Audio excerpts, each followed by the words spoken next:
bienvenidos a la Casa Verde, estos actos que hemos preparado este año para celebrar el Día del Árbol, el Día del Árbol, el Día del Libro. Yo tengo ya ganas de plantar árboles, como llueve, me animo. Para celebrar el día del Libro de 2022, que es el próximo sábado, día 23. Aunque nosotros empezamos bien pronto, como venía Semana Santa por medio, pues ya tuvimos desde el principio de este mes tuvimos la presentación del libro de Juan Zamora sobre la cerámica tradicional de Juncarillo.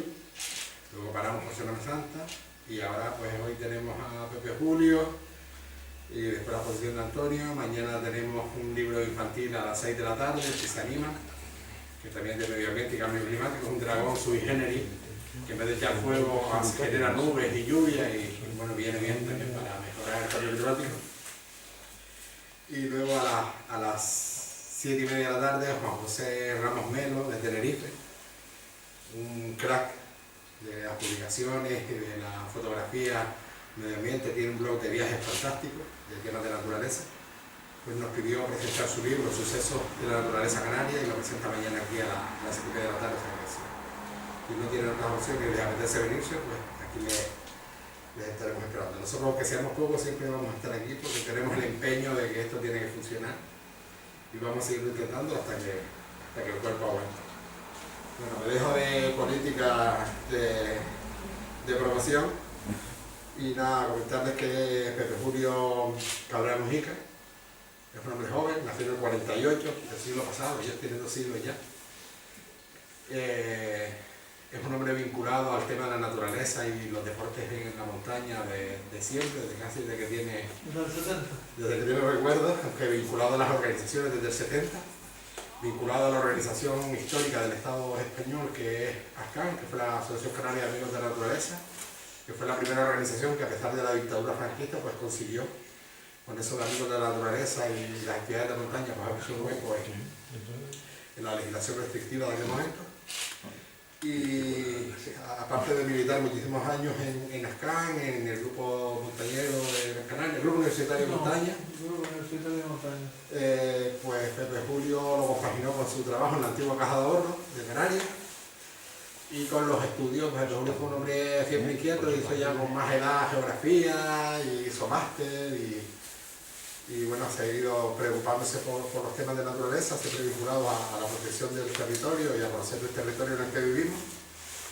Y hemos tenido la suerte de contar con él en la presentación de este anterior libro sobre la sabina canaria, la situación de la sabina en la isla de Gran Canaria, y ahora con este sobre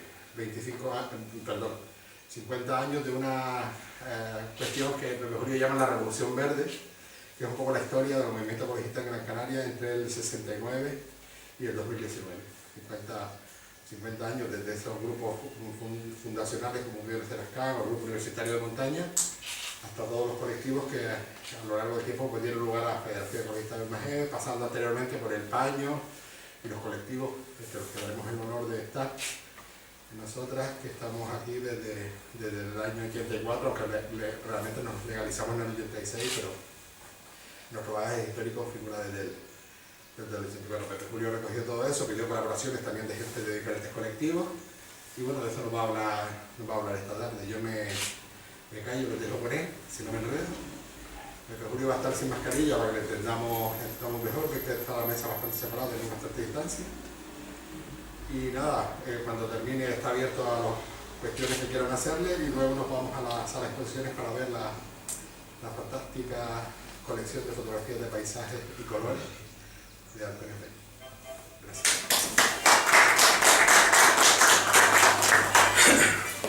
Bueno, pues, con perdón, me quito la mascarilla.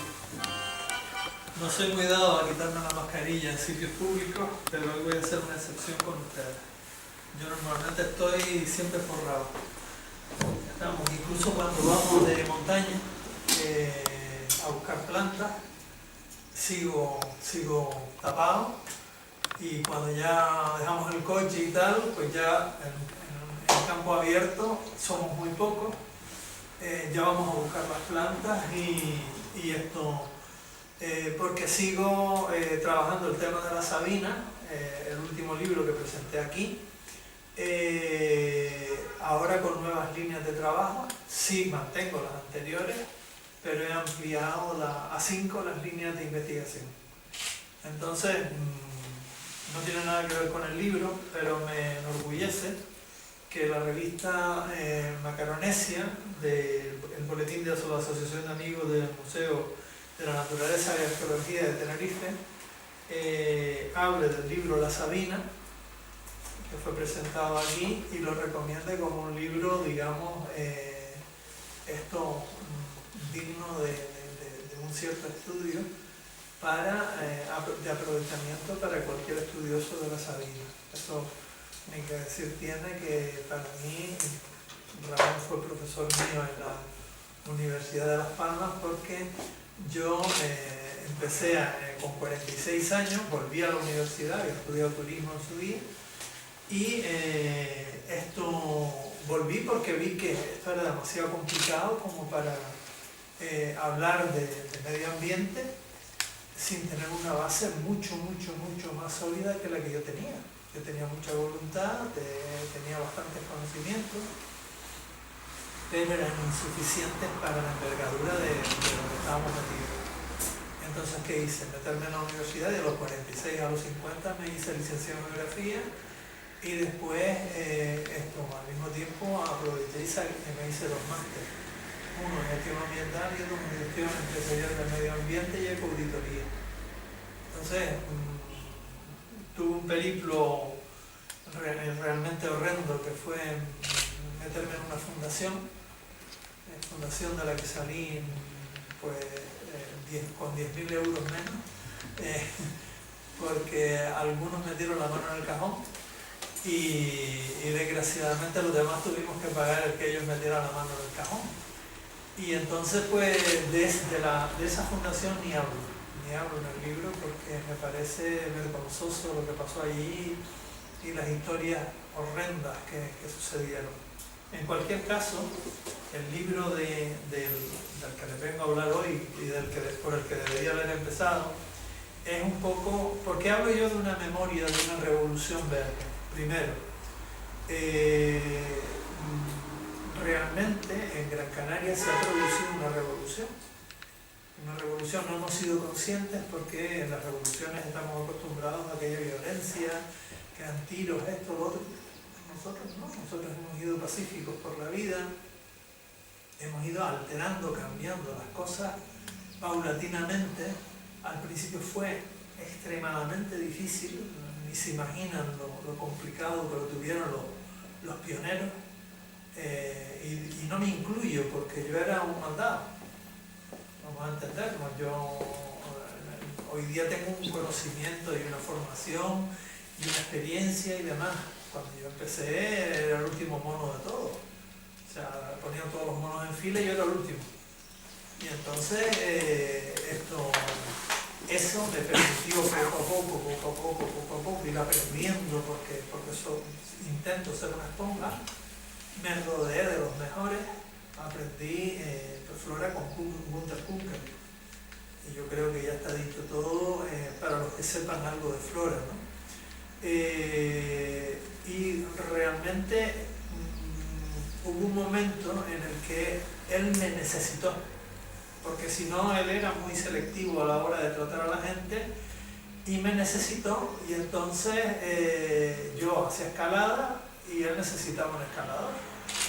Y entonces pues decía, aquella, y yo veía una cosa verde. Él me decía, tal planta y tal, yo ni idea, ni flores, ¿no? Entonces, pum, se la pillaba, le pillaban, vamos a ver, no pillas la planta, pillas un trocito para herborizar. Y entonces yo venía con la planta, privado, porque había conseguido una planta verde que traía en la mano, pero poco más. Pero poco a poco fui aprendiendo y dándome cuenta de qué plantas eran, cómo se diferenciaban, porque él me enseñaba en ese sentido.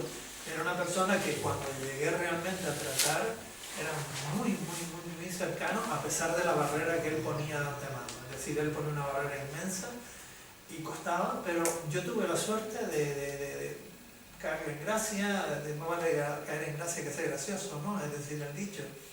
Y entonces, pues de alguna forma pude ir entrando. Yo, aunque entré en el grupo universitario de montaña, que fue donde me afilié, al cabo de un año entre Nazcán. Nazcán se había constituido en octubre del año 1970 y lo primero fue empezar a dar conferencias. Aquí en Filga se dieron, yo no les puedo exagerar, pero menos de 200 imposibles. Menos de 200 imposibles. Y en Telde, y en Agüimes, y en Ingenio, y en Las Palmas, pues, bueno, fueron miles de conferencias de 20, 30 personas que además no sabíamos mucho. Es decir, que yo iba muchas veces a la de Kunkel para aprender, o la de Luis García Correa y Gómez para aprender, porque realmente, incluso Antonio Cardona Sosa, para aprender, porque ellos eran un poco la cresta de la ola y yo era un soldadito que intentaba con mucho empeño, pero poco éxito el hacer algo.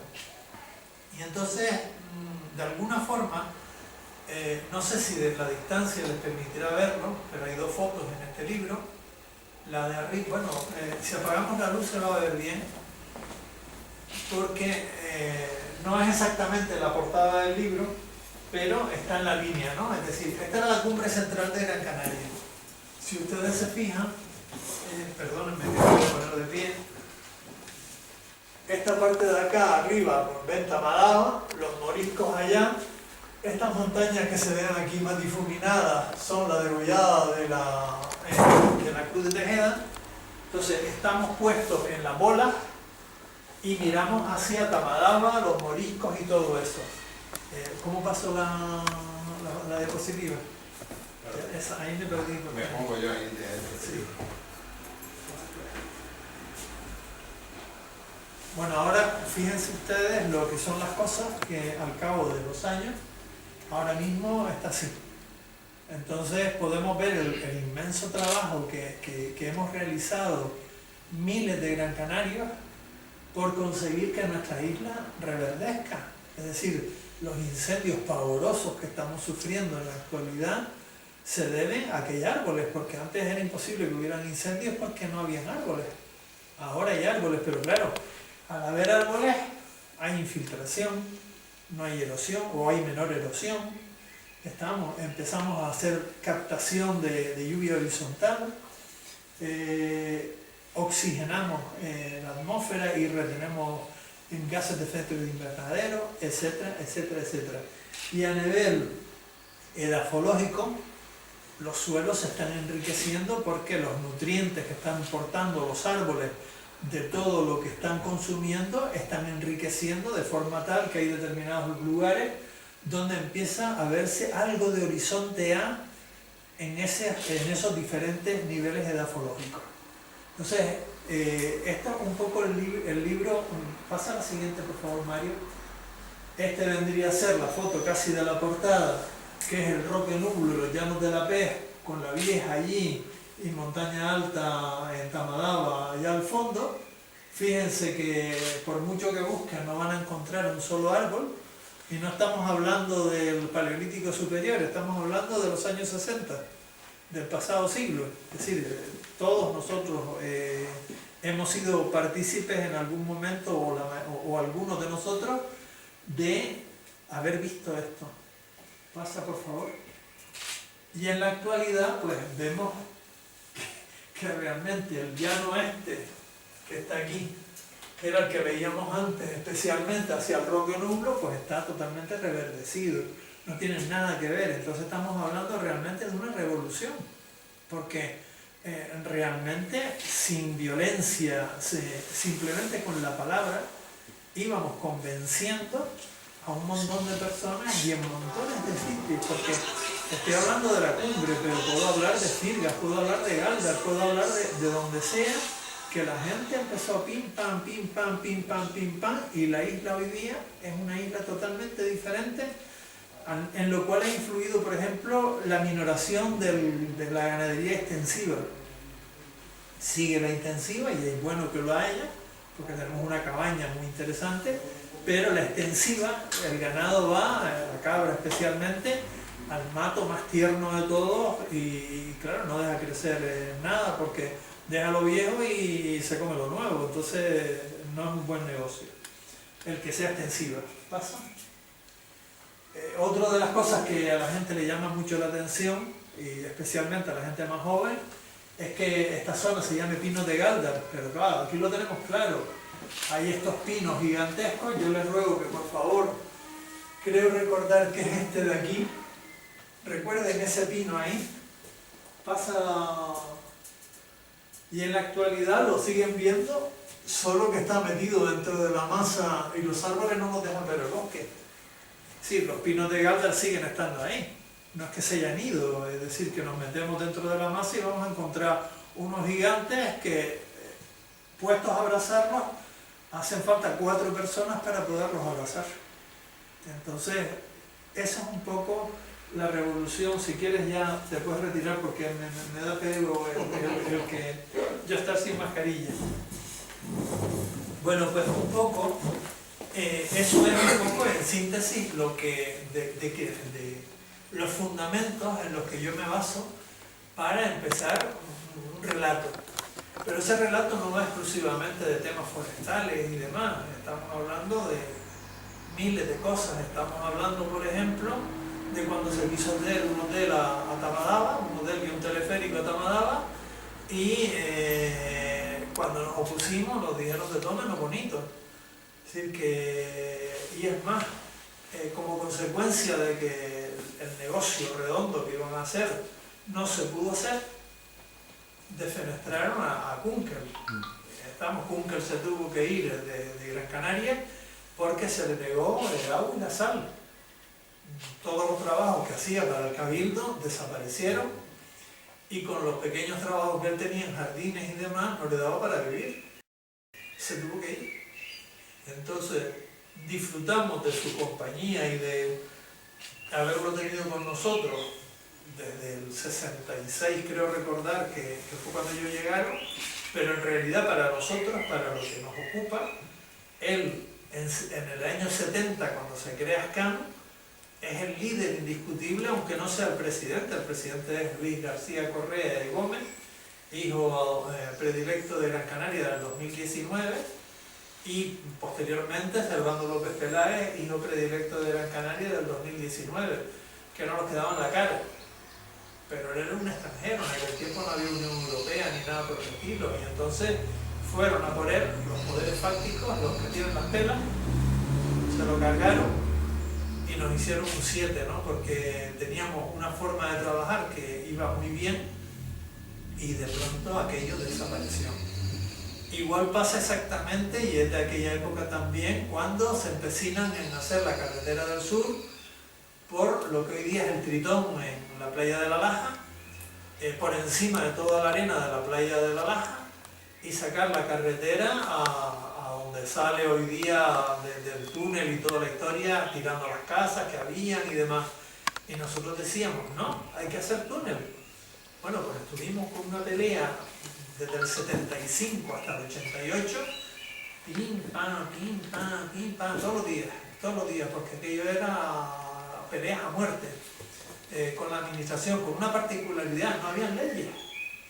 Sí, para que ustedes se hagan una idea, antiguamente era normal el que las aguas negras fluyeran por los barrancos y se regara a veces con esas aguas negras. Y nosotros luego nos comiéramos esas verduras. Ya estamos, no era un hecho infrecuente. Y entonces pues es tremendo que haya pasado, eso lo he visto yo con mis ojos, no es que me lo hayan contado. Y sin embargo hoy día pues eso, digamos, gracias a Dios lo tenemos casi erradicado, ¿no? Yo no digo erradicado porque seguimos todavía con algún viejo hábito por ahí despistado.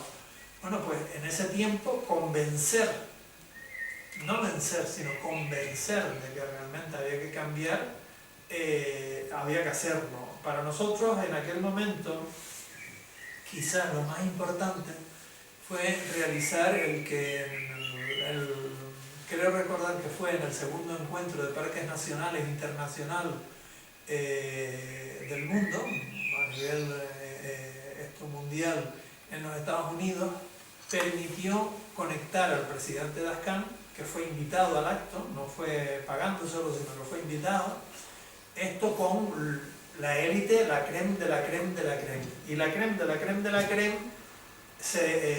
les plantearon la posibilidad de hacer un estudio en las Islas Canarias, en todas las Islas Canarias, para ver qué zonas de las Islas Canarias eran susceptibles de ser protegidas y necesaria la protección. En ese momento, pues resulta que esto se aprueba el proyecto y nos dan $10.000 de la época. Pues yo no me acuerdo, yo lo traduzco en una estimación muy abuela pluma, porque no había medio de hacer una comparativa entre euros, pesetas, habiendo además una moneda que era el dólar de por medio, con lo cual habría cambio de moneda extranjera además. Yo creo recordar que yo decía unos 500.000 euros, una cosa así por el estilo de la actualidad. Entonces con ese dinero se llega aquí a Gran Canaria y que pretendemos empezar el tema. Y nos encontramos con el primer escollo, y es que nos vamos a Tenerife y para involucrar al presidente del Cabildo se va Marion Shutton, que es el vicepresidente de la Unión Internacional de Conservación de la Naturaleza, y Gunther Kunkel, y se van a exponérselo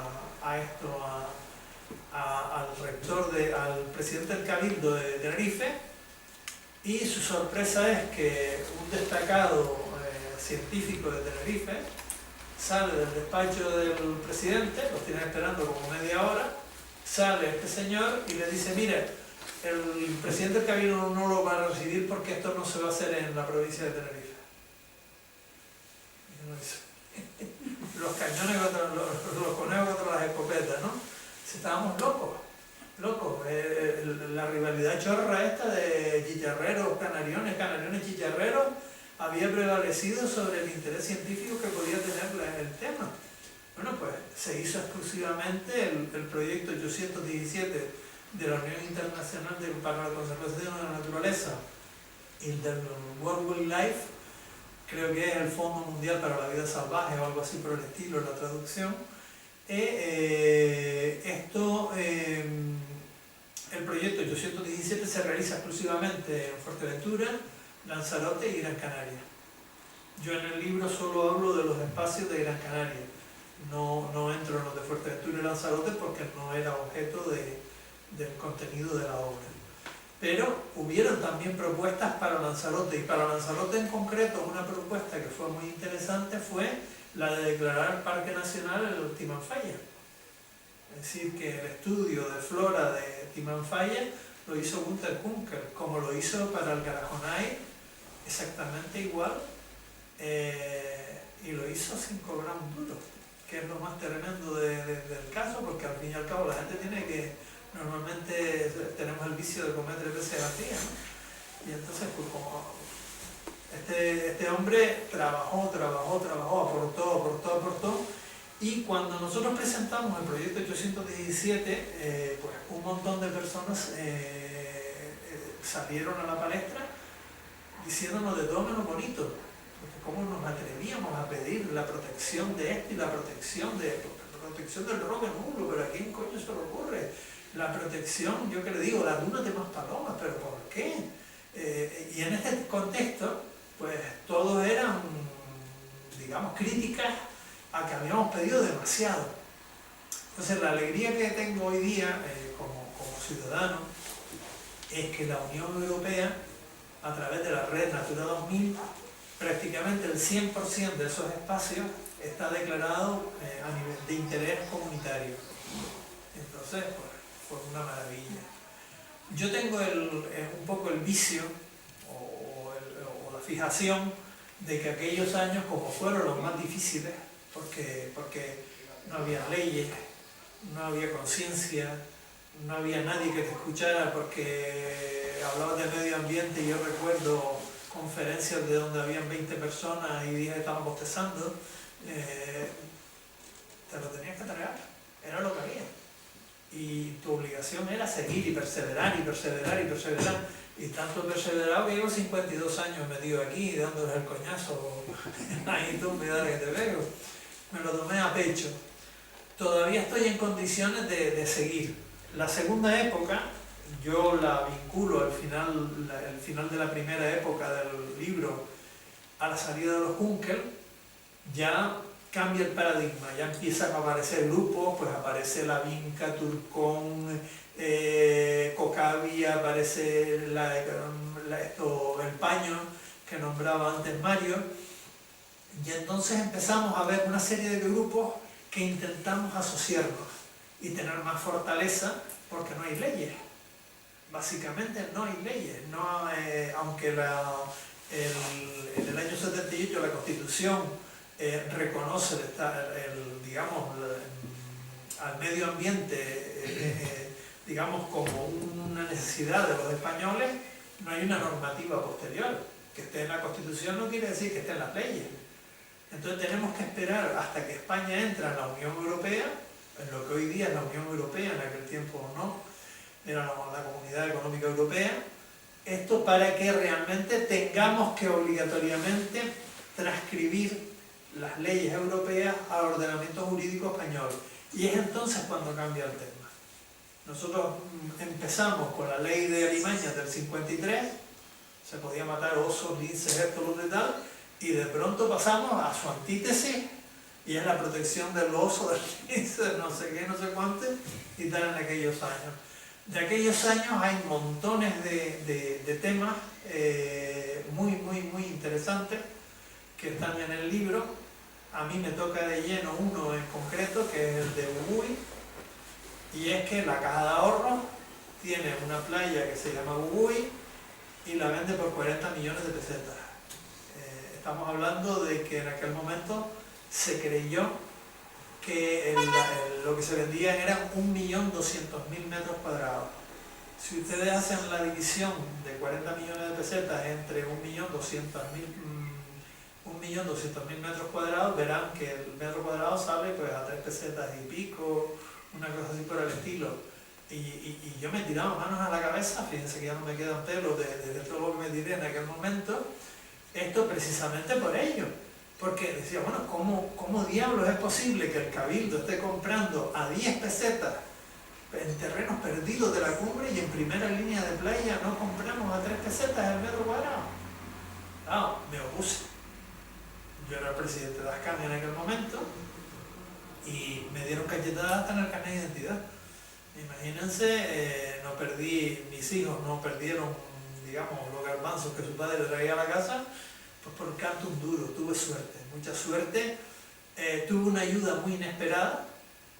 Yo no nombro a las personas, pero hubo una persona que realmente, no por ayudarme a mí, sino por, perdón por la expresión, por joder al director de la Caja de Ahorros de entonces, a Juan Francisco García, el dueño del Canal 7, me ayudó profundamente.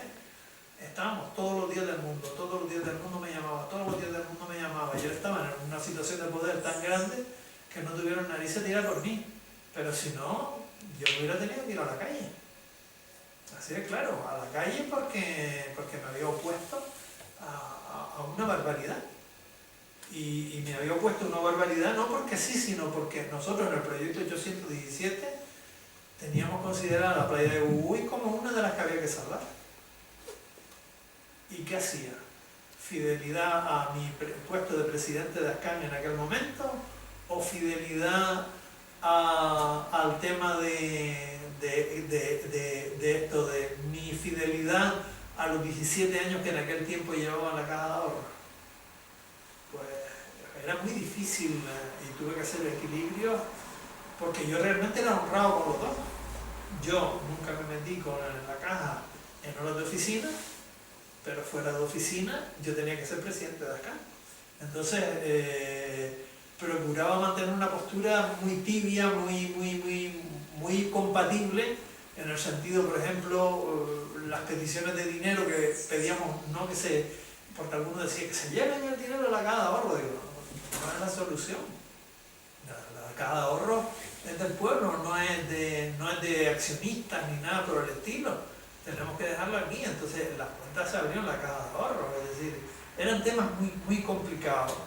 Y luego ya la tercera etapa, yo pedí a compañeros que explicaran mucho de lo que pasó o de lo que pasa, porque realmente yo no me encontraba capacitado para hablar al nivel de cercanía y de conocimiento que ellos tenían, y lo hicieron divinamente bien. Yo tengo mis propios capítulos también, porque yo he seguido investigando y trabajando y demás. Ya les digo, publiqué lo de la Sabina y sigo con 5 líneas de investigación en la actualidad, y mañana mismo me voy al campo a las 7 de la mañana a las 7 quedé, para empezar a subir temprano con la fresca a una montaña, para ir a buscar semillas de sabina.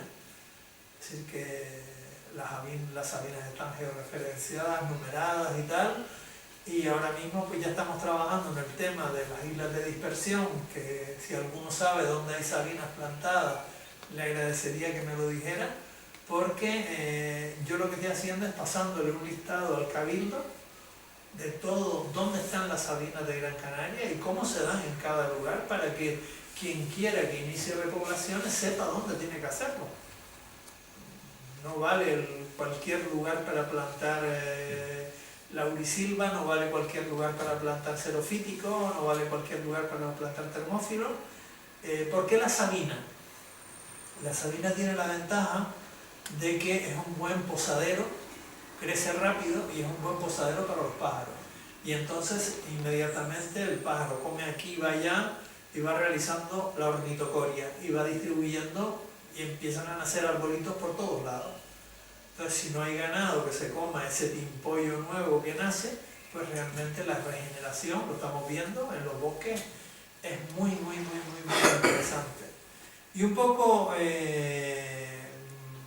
yo no sé si, bueno, me he olvidado de 500.000 cosas, pero les puedo garantizar que hay cantidad de información, no solo propia, sino por lo menos creo que son 5 o 6 colaboraciones en capítulos concretos de compañeros que han escrito ellos acerca del libro, y que a mí me parecen pues aportaciones muy interesantes para lo que nos ocupa, que es el conocimiento de esa revolución.